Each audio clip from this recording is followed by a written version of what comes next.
எங்கள் வீட்டோட இந்த ஜன்னலில் இந்த பேர்டு எப்போவுமே வருங்க. இதோட சத்தமும் ரொம்ப ரொம்ப சூப்பராக இருக்கும். ஆனால் நான் எடுக்க போகலான்றப்போ அது பறந்து போயிடும். அண்ட் இன்றைக்கி பார்த்தீங்க அப்படின்னா வரலக்ஷ்மி நோன்பு, அதுதான் special. So welcome to Lachu's Kaimanam. எல்லோரும் எப்படி இருக்கீங்க? இன்றைக்கி வந்து நோன்பு காலையில் அம்பாவை வந்து உட்காத்தி வைக்க போகிறேன். யூஸ்வலாக நான் நைட்டே உட்கார வச்சு பூஜை பண்ணிவிடுவேன். பட் இன்றைக்கி கொஞ்சம் டிலே ஆகிடுச்சி, எதனாலன்னு தெரியல. ஸோ நேற்றும் என்னால் பண்ண முடியல, அதனால் இன்றைக்கி காலையிலே செய்திடலான்னு ஸ்டார்ட் பண்ணிட்டேன். இந்த புடவை தான் இந்த வாட்டி நான் அம்பாளுக்கு வச்சு படைக்க போகிறேன். இது பார்த்திங்கன்னா என்னோடய அண்ணா வந்து சைந்தவிக்காக வாங்கி தந்தது. ஸோ நான் வாங்கினா என்ன, எங்கள் அண்ணா வாங்கினா என்னங்க, எல்லாம் ஒன்று தான் அப்படின்னு தான் நான் ஃபீல் பண்ணுறேன். அதனால் அந்த புடவையே வச்சு படைச்சிடலான்னு சொல்லிட்டு, ஸோ அந்த புடவையோட ப்ளவுஸை எடுத்து அப்படியே சாமிக்கு வந்து ட்ரெஸ் மாதிரி செட் பண்ணிவிட்டு அந்த புடவையை வச்சு நான் சாமிக்கு படைச்சிடுவேன். நான் வரலக்ஷ்மி நோன்பு தனியாக ஸ்டார்ட் பண்ணதுலேருந்து பார்த்திங்கன்னா அம்பாளுக்கு இது வரைக்கும் எப்படியும் பட்டு புடவை அமைஞ்சிடும். அவளுக்கு எங்கேருந்து வருதுன்னே தெரியாது, பட் கரெக்டாக வந்துடும். நான் அம்பாளை உட்காத்தி வைக்கிறதுக்கு முன்னாடி நான் வந்து பார்த்திங்கன்னா கீழே கோலம் போட்டுட்டேன். அதுக்கப்புறம் என்கிட்ட விக்கிரகம் தான் இருக்குது, என்னோடய சேனலை ஃபாலோ பண்ணுறவங்களுக்கு தெரியும்.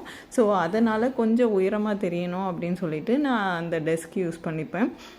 இந்த டெஸ்கில் பார்த்திங்க அப்படின்னா நான் மேலே ஒரு துணி போட்டு கவர் பண்ணிவிட்டு அம்பாளோட மனைக்கு கீழே வந்து நவதானியம், குங்குமம், மஞ்சள், அதுக்கப்புறம் வந்து சந்தனம், கதம்ப பொடி, அதுக்கப்புறம் முந்திரி, திராட்சை, ஒரு ஏலக்காய் அண்ட் பாதாம், அது கூடவே ஒரு சில்வர் காயின், ஒரு கோல்ட் காயின், அதுக்கப்புறம் பார்த்திங்க அப்படின்னா ஜாதிக்காய், மாசிக்காய், இதெல்லாம் கரெக்டாக வச்சுட்டு நீங்கள் அதுக்கு மேலே மனையை வச்சு அம்பாளை உட்காத்தி வச்சுடுங்க.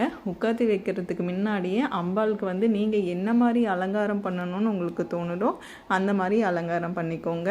நான் வந்து எங்கள் வீட்டில் என்கிட்ட என்ன இருக்கோ அதை வச்சு நான் அலங்காரம் பண்ணிட்டேன். அலங்காரம் பண்ணி உட்கார வச்ச அப்புறமா நான் அந்த ஃப்ளீட்ஸ் எல்லாம் எடுத்தேன் பார்த்திங்களா, அதை கொஞ்சம் கரெக்ட் பண்ணி பின் பண்ணிக்கிட்டேன். வேறு சாயந்தரம் சாமி கும்பிட்றப்போ இன்னும் கூட நம்ம மேலே பூவெல்லாம் வைக்கிறப்போ அந்த டெக்கரேஷன் பண்ணுறப்போ இன்னும் பர்ஃபெக்டாகவே வந்துடும். ஸோ காலையில் உட்காத்தி வச்சப்போ அம்பாள் இப்படி தான் இருந்தாங்க. ஸோ அவங்களுக்கு நெய் போட்டு விளக்கேற்றியாச்சு அண்ட் தீபாராதனையும் காமிச்சு ஒரு நெய்வேத்தியமும் வச்சுட்டேன். இதுக்கப்புறம் நோன்புக்கு என்னென்ன சமையல் அப்படிங்கிற வீடியோவை பார்க்கலாம். அப்கமிங் வீடியோஸ்க்கு கண்டிப்பாக லச்சூஸ் கைமணம் சேனலை சப்ஸ்கிரைப் பண்ணிக்கோங்க. அண்ட் என்னோட இந்த குட்டி அம்பாள் உங்களுக்கு பிடிச்சிருந்தது அப்படின்னா கண்டிப்பாக லைக் பண்ணுங்கள். யாருக்காவது யூஸ்ஃபுல்லாக இருக்கும்னு தோணுச்சுன்னா கண்டிப்பாக உங்கள் ஃப்ரெண்ட்ஸோடு ஷேர் பண்ணிக்கோங்க. அண்ட் மறக்காமல் சப்ஸ்கிரைப் பண்ணிக்கோங்க அடுத்தடுத்த வீடியோஸ்க்கு. அண்ட் இந்த வரலக்ஷ்மி நோன்பு எல்லாருக்குமே சிறப்பாக